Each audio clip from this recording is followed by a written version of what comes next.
Hello बच्चों।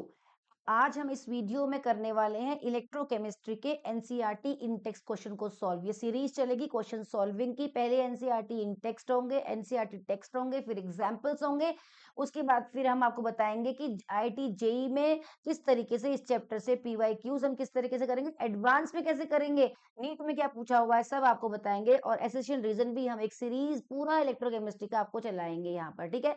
तो ये वीडियो हमारी फर्स्ट सॉल्यूशन की आ रही है बेटा, ठीक है। तो चलिए पहला क्वेश्चन, पहले सबसे पहले एक हल्का सा रिवीजन ले लेते हैं इलेक्ट्रोकेमिस्ट्री का, जिससे कि आप क्वेश्चंस को इजीली सॉल्व कर सको। इलेक्ट्रोकेमिस्ट्री में क्या होता है, हम इलेक्ट्रोलिटिक सेल पढ़ते हैं। उसमें क्या होता है, वो इलेक्ट्रिकल एनर्जी केमिकल एनर्जी में कन्वर्ट करता है। इसमें हम एक सेल लेते हैं, इसके अंदर कोई आयनिक इलेक्ट्रोलाइट लेते हैं और इसके अंदर कोई हम इलेक्ट्रोड डाल देते हैं। और इसमें कुछ भी नहीं होता जब तक कि हम इसके अंदर कोई बैटरी ना लगाएं। और जैसे ही हम इसके अंदर बैटरी लगाते हैं, बैटरी ड्राइविंग फोर्स होती है और रिएक्शन चलना शुरू कर देती है, ये प्लस और ये माइनस। और प्लस बना लेती है। इलेक्ट्रॉन डेफिशिएंट टर्मिनल जो होता है वो पॉजिटिव से शो करते हैं बैटरी का, और इलेक्ट्रॉन रिच जो होता है नेगेटिव से शो करते हैं।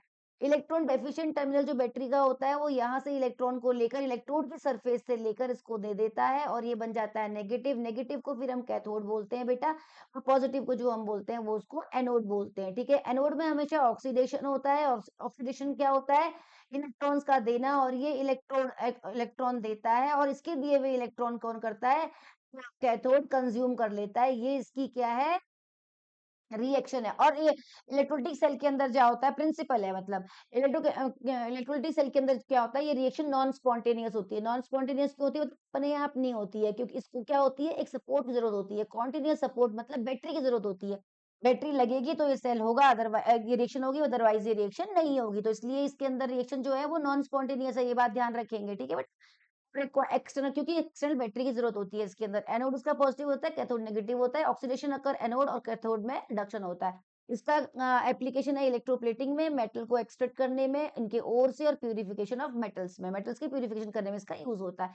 वैसे गैल्वेनिक सेल है, गैल्वेनिक सेल इसका उल्टा होता है। इसमें क्या होता है, हम क्या करते हैं, दो कंटेनर लेते हैं और उसके अंदर क्या करते हैं, जिसका इलेक्ट्रोलाइट लेते हैं उसका ही हम इलेक्ट्रोड लेते हैं। जैसे हमने यहाँ पर CuSO4 लिया, Cu का लिया। इंटरनल प्रॉपर्टी होती है जिंक की और इन मेटल्स की ऑक्सीडाइज और रिड्यूस होने की। जिंक क्या होता है, ऑक्सीडाइज होता है, कॉपर रिड्यूस होता है। तो एक को बनाते हैं एनोड, एक को बनाते हैं कैथोड, और रिएक्शन के बेसिस पर हम उसको एनोड और कैथोड को, सॉरी बेटा, एनोड और कैथोड को हम रिएक्शन के बेसिस पर क्या करते हैं, क्लासिफाई करते हैं। अब जिंक क्या होता है, जिंक यहाँ पर Zn2+ बनाता है और दो इलेक्ट्रॉन देता है। ये इसकी इंटरनल प्रॉपर्टी होती है। ये हम आपको लाइव क्लास में, थ्योरी में जब हम एक्सप्लेन करेंगे तो बताएंगे। और मैंने कर भी रखा है, वहां पे भी आप देख सकते हैं। पुरानी वीडियोज में डॉक्टर रन्ना भट्ट करके आप टाइप करेंगे तो आ जाएगा इलेक्ट्रोकेमिस्ट्री, ठीक है बेटा। तो यहाँ पर जो जिंक जो होता है, यहाँ सरफेस से दो इलेक्ट्रॉन देकर आता है, ये नेगेटिव बन जाता है, जिंक पिघलना शुरू हो जाता है। और यहाँ पर कैथोड इसमें उल्टा होता है, कॉपर यहाँ पे इकट्ठा होता है और ये बन जाता है पॉजिटिव। और फिर उसके बाद नेगेटिव से इसको इलेक्ट्रॉन को यहाँ जाने के लिए हम क्या करते हैं, वायर लगाते हैं। इलेक्ट्रॉन यहाँ जाते हैं, करंट ऐसे फ्लो करता है। उसके बाद हम इस सर्किट कंप्लीट करने के लिए यहाँ पर सॉल्ट ब्रिज लगाते हैं, राइट। तो यहाँ हुआ मेरा ऑक्सीडेशन और यहाँ हुआ मेरा रिडक्शन। तो आप ध्यान रखेंगे, जीवेनिक सेल में जो एनोड होता है, होता तो रिएक्शन वही है, ऑक्सीडेशन, बट वो नेगेटिव होता है। एनोड जो होता है वो नेगेटिव होता है इसी रीजन की वजह से, और कैथोड जो होता है वो पॉजिटिव होता है, ठीक है। ऐसे तो क्या होता है, ये यहाँ पर जो होती है वो स्पॉन्टेनियस रिएक्शन होती है, लगातार अपने आप होती है। यहाँ हमें किसी चीज की जरूरत नहीं होती है कि कोई बैटरी लगाए तो ही काम करेगा, ठीक है। एनोड यहाँ नेगेटिव होता है, कैथोड पॉजिटिव होता है, और इलेक्ट्रॉन फ्लो बाहर सर्किट से, यहाँ सर्किट से बाहर इलेक्ट्रॉन की फॉर्म में करंट फ्लो होता है, और अंदर जो होता है वो आयंस की फॉर्म में करंट फ्लो होता है बेटा, ठीक है। सॉल्ट ब्रिज इसके अंदर लगाया जाता है, इसका काम होता है मेंटेन करना इलेक्ट्रिकल न्यूट्रलिटी को, कंप्लीट करता है सर्किट को, और मिक्सिंग सॉल्यूशन को मिक्स होने से बचाता है। तो ये इसका फंक्शन। कंडक्टिविटी की हमने बात की थी, कंडक्टिविटी क्या होती है, पूरे सॉल्यूशन की होती है, पूरे सॉल्यूशन की होती है। उसमें हम इलेक्ट्रोड लगा देते हैं, कोई मेजरमेंट की जरूरत नहीं होती है। उसमें आयंस होते हैं, और जो आयंस होते हैं वो पूरे सॉल्यूशन में घूम रहे होते हैं, है ना। ये बैटरी लगा दी जाती है इसके अंदर, और जो इसकी कंडक्टिविटी आती है माइनस, और ये प्लस हो गया। कंडक्टेंस जो होती है उसे कापा बोलते हैं, और कापा इक्वल टू होता है, क्या होता है कापा इक्वल टू, नहीं, कंडक्टेंस को हम बोलते हैं लेमडा एम, वो होता है कापा अपॉन सी। सी क्या है, कंसंट्रेशन है बेटा, है ना। ऐसे करके हम निकालते हैं यहाँ पर, ये कंडक्टिविटी होती है। और ये कंडक्टिविटी आयन के ऊपर डिपेंड कर होती है, ठीक है। ये किसके ऊपर डिपेंड होती है? आयन के ऊपर डिपेंड होती है। और कापा हमने पढ़ा था, ये इसकी यूनिट क्या होती है? साइमन सेंटीमीटर इनवर्स या फिर साइमन मीटर इनवर्स होती है। इसमें इनमें भी फॉर्मूले डिफरेंट डिफरेंट होते हैं, ये भी मैं बता चुकी हूँ बेटा। इफेक्ट ऑफ डाइल्यूशन और कंडक्टिविटी, कंडक्टिविटी में अगर आप वाटर डालोगे, मतलब इसमें सॉल्यूशन में अगर आप वाटर डालोगे तो आयंस का मूवमेंट ज्यादा बढ़ जाएगा। आयंस के मूवमेंट के बढ़ने की वजह से कंडक्टेंस बढ़ जाएगी, interaction between the electrode and solution बढ़ जाएगा, कंडक्टेंस बढ़ जाएगी, ठीक है। तो conductance effect of dilation on, नहीं सॉरी, पूरे सॉल्यूशन की बात करें ना, दूर दूर चले जाएंगे, सॉरी बेटा, तो डिक्रीज हो जाएगी, पोलर कंडक्टेंस बढ़ती है, ये वाली डिक्रीज होती है, ध्यान रखिएगा। फिर इसके बाद मैंने मोलर कंडक्टेंस और इक्विवेलेंट कंडक्टेंस भी पढ़ाया था। इक्विवेलेंट कंडक्टेंस और मोलर कंडक्टेंस ये बढ़ेंगे क्योंकि ये ना फिक्स अमाउंट में होता है, ये 1 मोल में होता है और ये होता है 1 नॉर्मल सॉल्यूशन में।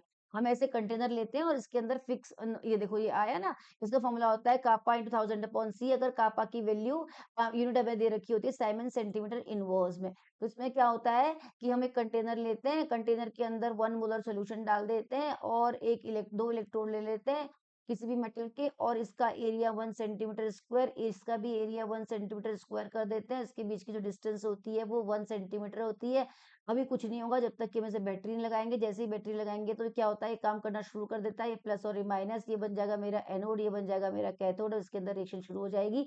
और इसके अंदर अगर हम इसमें वैल्यूशन बढ़ाएंगे तो आयंस क्या होते हैं, मूवमेंट करना शुरू कर ज्यादा कर देते हैं, इंटरेक्शन ज्यादा करते हैं, तो कंडक्टिविटी कंडक्टेंस जो होती है इसकी बढ़ जाती है। ऐसे ही अगर हमें यहाँ पर किसकी बात करनी है, इक्विवेलेंस कंडक्टेंस की, तो इसके अंदर हम 1 मोलर की जगह 1 नॉर्मल सॉल्यूशन लेंगे बस। तो इसका फॉर्मूला बन जाएगा lambda equivalence equal to kappa into 1000 upon normality. तो ये आप ध्यान रखेंगे, ठीक है। डाइल्यूशन, क्योंकि देखो molar conductivity increase with dilution, reason ions more freely, interaction attraction decrease हो जाता है। स्ट्रॉन्ग इलेक्ट्रोलाइट्स में स्लोली पहले डिक्रीज होता है, इंक्रीज होता है, फिर एकदम शार्पली गिरता है, वीक में धीरे धीरे करके बढ़ता है, ठीक है।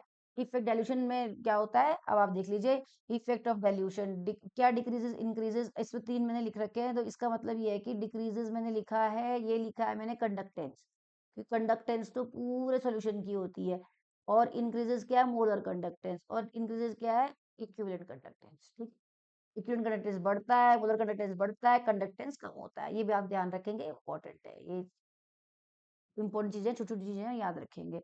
तो इक्विवेलेंट कंडक्टेंसी आ गया, डेफिनेशन क्या होती है, देखो फॉर्मूला लिखा हुआ है। कोरोलॉस लॉ में क्या होता है, कोरोलॉस लॉ में तो क्या होता है, जब हम वही लेते हैं, बिल्कुल सेम वही कंटेनर लेते हैं, इलेक्ट्रोड लगाते हैं, लेकिन इसको देखो बेटा, हम क्या करते हैं, जैसे हमने बहुत बड़ा कंटेनर ले लिया, बहुत ही बड़ा ड्रम के बराबर, ठीक है, उसके अंदर हम इलेक्ट्रोड लगा देते हैं 2 पतले पतले, क्योंकि एरिया हमें वही कर रखना है सेम 1 सेंटीमीटर स्क्वायर। तो ये जैसे हमने ये लगा दिया, ऐसे हमने इलेक्ट्रोड लगा दिया, और इसके बीच की डिस्टेंस भी 1 सेंटीमीटर स्क्वायर कर दी, इसका एरिया 1 सेंटीमीटर स्क्वायर कर दिया, इसका एरिया भी 1 सेंटीमीटर स्क्वायर कर दिया। इसके अंदर हमने 1 मोलर सोल्यूशन ही लिया है, लेकिन उसको हमने क्या कर दिया, बहुत पानी बहुत डाल दिया, पानी बहुत डाल दिया। अब आयन तो उतने ही थे, पानी बहुत ज्यादा हो गया, तो अब क्या हो जाएगा, पॉजिटिव और नेगेटिव एक दूसरे से बहुत दूर दूर हो जाते हैं, इतने होते हैं कि इन दोनों का आपस में एक दूसरे के ऊपर कोई इफेक्ट नहीं पड़ता, तो ये 100% पार्टिसिपेट करते हैं। मतलब अगर इसका कंडक्टेंस 10 है, इसका कंडक्टेंस 20 है, तो पूरे सॉल्यूशन का जो कंडक्टेंस होगा ना बेटा, 10 प्लस 20 यानी कि 30 हो जाएगा, पूरा 100%। मतलब ना ये प्लस इसे खींचता है अपनी तरफ, ना ये माइनस इसे अपनी तरफ खींचता है। तो देखो यहाँ लिखा है lambda M of solution infinity, infinity बोलते हैं इसको, बहुत हो जाता है, तो इसलिए इसको हम दोनों के आयन के बराबर हो जाता है। तो NaCl है तो Na का कंडक्टेंस इंडिविजुअल और Cl कंडक्टेंस इंडिविजुअल को जोड़ देते हैं, ठीक है। Determination of weak electrolyte conductivity में काम आता है इसका, डिग्री ऑफ डिसोसिएशन निकालने में, यानी कि अल्फा निकालने में काम आता है, सोल्युबिलिटी प्रोडक्ट निकालने में, स्पेरिंगली सोल्यूबल के यहाँ पर काम आता है, ठीक है। ये है कोरोलस लॉ कि इनफाइनाइट डाइल्यूशन पर हम क्या निकालते हैं, कंडक्टेंस निकालते हैं सॉल्यूशन की, तो वहां पर इसको यूज करते हैं। At infinite dilution each ion contribute independently to total molar conductivity, solution की मोलर कंडक्टिविटी इनफाइनाइट डाइल्यूशन पर क्या करती है, 100% पार्टिसिपेट करते हैं उसके आयंस उसी कंडक्टिविटी में। ये होता है कोरोलस लॉ, और जब आप अप्लाई करोगे, न्यूमेरिकल करोगे, तो आपको और अच्छी तरह समझ आएगा, ठीक है।